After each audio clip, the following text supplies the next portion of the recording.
오늘 보실 차량은 GLC 300 쿠페 2023년 3월 27일 등록, 그리고 키로수는 37,000km, 색상은 흰색 차량의 완전 무사고 차량입니다. 보통 SUV는 실용성 보고 그러잖아. 근데 이 차는 그냥 예뻐서 산다는 말이 많던데 왜 이런 차를 보는 거야? 보통 일반적인 SUV는 타기는 싫고, 그렇다고 승용차는 또 타기도 싫고, 이런 분들이 선택지 중에 하나거든. 그러면 일단은 그냥 바로 보여줄게. 이거는 GLC 300 쿠페 차량이거든. 이 외관을 봤을 때 일반적인 SUV랑은 좀 다르단 말이야. 일반적인 SUV는 이렇게 각이 져 있단 말이야. 그래서 이 고가 이렇게 높아. 근데 이 차량 같은 경우는 아치형으로 이렇게 떨어져 있단 말이야. 이렇게 쿠페 형식으로 위에 이렇게 각해진 게 아니라 이거를 이렇게 스포티하게 이 디자인을 더 신경 쓴 모델이기 때문에 아무래도 젊은 분들의 감성을 더 건드렸다고 볼 수 있거든. 그러면 이 차에 대한 스펙 좀 말해줘. 기본 제원 정보는 GLC 300 쿠페 포매틱, 그리고 엔진은 2.0 가솔린 터보, 최고 출력 258마력, 최대 토크는 40.8, 변속기는 9단 자동 변속기. 구동 방식은 포매틱 4륜 구동, 복합 연비는 9에서 10km. 차체 타입은 중형 SUV 쿠페입니다. 숫자만 보면 평범해 보일 수 있는데 실제 주행에서는 힘 부족 느낄 일이 거의 없습니다. 23년 등록에 3만 킬로대면 중고차로 봤을 때 상태 좋은 편이야? 상당히 좋은 상태를 유지하고 있다고 생각을 해. 보통 연에 15,000에서 2만 정도가 많이들 타시는데, 요거 같은 경우는 1년에 거의 만씩밖에 안 탔단 말이야. 그렇기 때문에 중고차에서는 키로수는 보통 3만에서 8만 대를 많이 찾고, 그리고 연식은 3년에서 5년 된 차를 가장 많이 찾는데, 그게 이게 딱 거기에 걸려있는 매물인 거지. 그럼 완전 무사고에 이 정도 킬로수면 믿고 볼 수 있는 매물이라 봐도 되겠네? 그치. 2023년 3월에 등록된 차고, 키로수는 3만 킬로 정도 좀 넘게 탄 차량이고, 3만 정도 됐으면 크게 뭐 고장 날 것도 없고 소모품을 갈아야 되는 그런 주기도 아니란 말이야. 근데 신차를 사려고 있었는데 이만 감가가 많이 됐으니까 이 중고차를 볼 때는 상당히 메리트가 될 수 있다는 거지. 그리고 외관은 흰색 차량에 완전 무사고 차량이란 말이야. 그러니까 뭐 여기서 크게 건드릴 게 없단 말이야, 전혀. 그럼 이 차 가격이 얼마야? 이 차는 5,930만 원이야. 신차가는 8,600만 원 정도 호가를 하는데 지금 가격이 떨어져 있단 말이야. 비싸. 그래서 비싸다고 느낄 수 있어, 5천만 원의 돈이. 근데 이걸 살려고 하는 사람의 기준에서는 8,600을 호가던 차량인데 3만 킬로 정도밖에 안 된 차량이 지금 5,900만 원대다. 그럼 상당히 메리트가 있다고 생각을 하거든. 눈여겨본 사람한테는 좋은 기회가 될 수도 있겠네? 그치, 누군가는 5천만 원에 대한 차가 비쌀 수 있지만 이 차를 원했던 이 기준을 봤을 때는 현실적으로 볼 수 있는 가격대까지 내려온 거야. 신차가로 사기는 부담스러웠는데 이 정도 가격대로 떨어졌다고 보면 상당히 좋은 선택지가 될 수 있지 않나 라는 생각을 하고 있어. 차량 보시면 외관을 보셨을 때 뭐 스크래치나 그런 게 전혀 없고요. 그리고 원래 손잡이를 잡을 때 보다 보면 손톱 자국이나 이런 게 있어야 되는데 손 스크래치 같은 것도 전혀 없고, 그 관리 상태가 되게 깨끗하게 돼 있어. 그리고 이렇게 보시면 이제 라이트 같은데 뭐 백화 현상이나 그런 거 전혀 없고, 디자인적으로 봤을 때도 벤츠 감성이 묻어나잖아. 그렇기 때문에 아주 디자인이 이뻐 보입니다. 뭐 휠 기스나 이런 것도 전혀 없고 다 복원을 시켜놓은 상태야. 그렇기 때문에 아주 깔끔한 상태를 유지하고 있어. SUV에는 이런 발판들이 꼭 있는 거야? 없는 경우도 많아. 보통 없으면 달기도 하는데 이게 있으면 좋아. 왜냐면은 애들이 타거나 이게 있으면 밟고 타기는 상당히 좋지. 이렇게.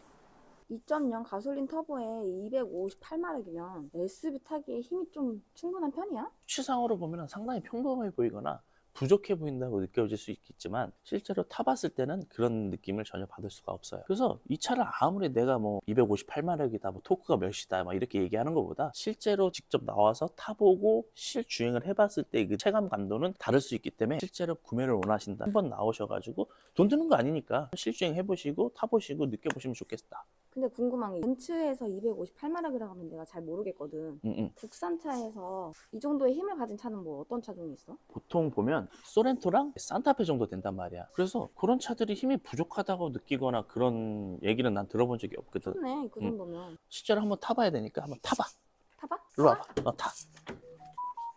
GLC 중고 보러 오시는 분들 보면 옵션부터 물어보는 경우 많잖아. 이 차 옵션은 부족한 느낌이 없어? 보면 부족한 느낌이 거의 느낄 게 없거든. 왜냐면 이 계기판 같은 경우도 9년식 이전에는 이 GLC가 아날로식 계기판으로 돼 있었단 말이야. 지금 보면은 이 최신식 계기판이라서 이 전자식 계기판이 들어가 있어가지고 연식이 촌스럽거나 또는 구형 옵션으로 생각이 되지 않거든. 그리고 말 그대로 여기 보면은 한쪽에는 속도계를 나오고 오른쪽에는 연비를 생각하고, 그리고 이 가운데에는 어댑티브 크루즈 컨트롤에 대한 기능들이 나와 있단 말이야. 그래가지고 차선 이탈이라든지 앞차 간격 이런 게 나온단 말이야. 여기 보면은 이 어댑티브 컨트롤 이 기능이 들어가 있고, 그리고 메모리 시트, 열선 시트, 통풍 시트 들어가 있고, 원래는 동승석에도 이렇게 통풍 시트나 이 열선 시트는 들어가 있는데 통풍 시트가 안 들어가 있는 경우도 많단 말이야. 근데 이거 같은 경우는 다 들어가 있고, 메모리 시트도 여기 똑같이 동승석에도 들어가 있고. 아니 근데 왜 통풍 시트가 왜 조수석이 별로 없어? 보통 그걸 현대기아는 옵션을 추가하거나 등급을 올려야 들어가거든. 근데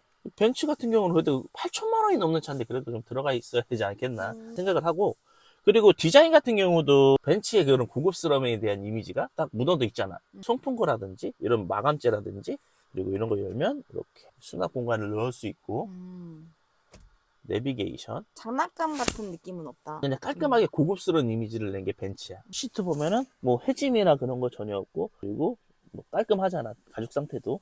뒷좌석도 보통 많이 타거나 그러면 여기 뒷좌석이 막 좀 해지거나 그럴 수 있는데, 뒷좌석은 거의 안 탔다고 보면 돼. 상당히 깔끔하고 해짐이나 그런 게 전혀 없습니다. 보통 이제 일반적인 SUV는 이렇게 안 된단 말이야. 한참 여유가 많아야 돼. 키가 180 좀 안 되는데 이 천장이 거의 단단 말이야. 그러네. 그리고 여기 시야가 가려져.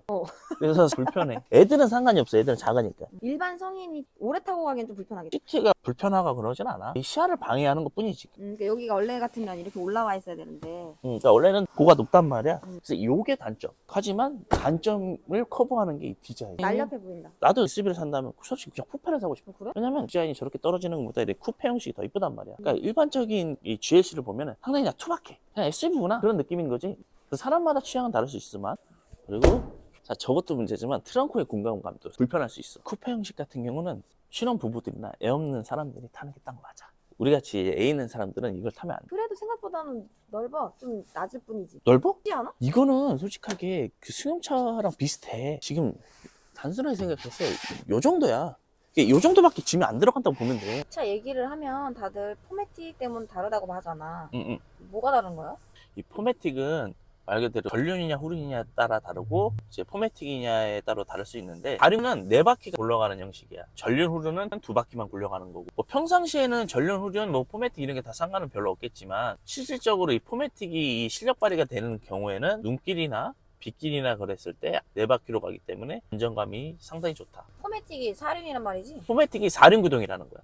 그러니까 네 바퀴가 굴러가냐 아니면 두 바퀴만 굴러가냐에 따라서 전륜이냐 후륜이냐 포매틱이냐에 따라 다르다. 두 바퀴가 굴러가면 미끄러질 수 있는데 네 바퀴로 구르니까 바닥에 딱 붙어서 가는 느낌이겠구나. 그렇지. 네 바퀴가 지면에 딱 붙어 있으니까 더 안정적이다는 거지. 전륜 SUV를 타다가 이 차를 타도 안정감이 바로 느껴진다는 말은 아니구나. 그래서 이제 평상시에는 그게 느껴질 수 없겠지만 필요한 환경이 되면 상당히 진짜 그걸 체감할 수 있다는 거지.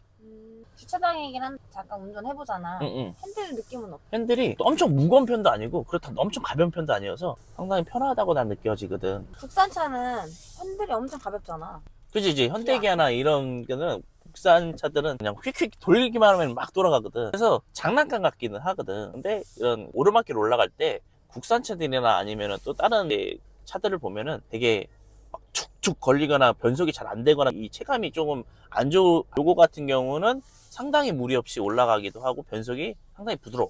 엑셀을 꽉 안 밟아도 잘 올라간다. 그렇지. 엑셀을 천천히만 밟고 있어도 벽에 막 불편하다고 느낄 정도로 그 변속이 되지 않아서 상당히 편한 것 같아. GLC 이거 SUV잖아. 응. 근데 왜 운전하는 게 편하다는 말이 많아? 그러니까 GLC라서 편하다기보다는 이 SUV 자체가 운전하기가 편해. 포지션 자체가 높이 있다 보니까 운전을 많이 안 해본 사람들에서는 많이 보이니까 더 수월한 거지. 조금 더 조심할 수도 있고. 차가 크니까 더 불편한 거 아니야? 그치, 차가 커서 불편할 때는 주차할 때, 좁은 길을 갈 때 불편한 거지, 실질적으로 이렇게 운전을 하거나 주행을 할 때는 더 편할 수 있단 말이야. 근데 이런 차들은 출퇴근할 때 좀 피곤하지 않을까? 내가 지금 타보면서 느끼는지만 크게 불편함을 느낄 게 없어. 주행을 할 때 이 핸들 조작하는 것도 편하고 변속이 또 되게 편하고, 그리고 출력이 좀 부족하지 않겠냐 이런 말을 뭐 했잖아 우리가. 근데 이렇게 밟았을 때 전혀 뭐 이렇게 나가는 체감 속도가 다르단 말이야. 이렇게 엄청 잘 나가네.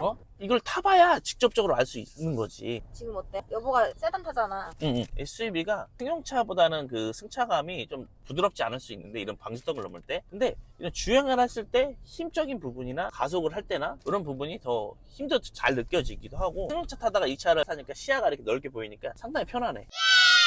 이 차가 좋다 나쁘다 얘기하는 게 아니라, 차를 중고차를 살 때 가격이 기준이 되는지를 보는 게 핵심이에요. 신차가는 8,600 정도 호가하는데 지금 가격이 5,930만 원이니까 대략 3천만 원 정도 빠져 있거든요. 그래서 중고차를 살 때 가격적인 부분이나 키로수나 연식을 봤을 때 상당히 메리트가 있는 가격대라고 보여집니다.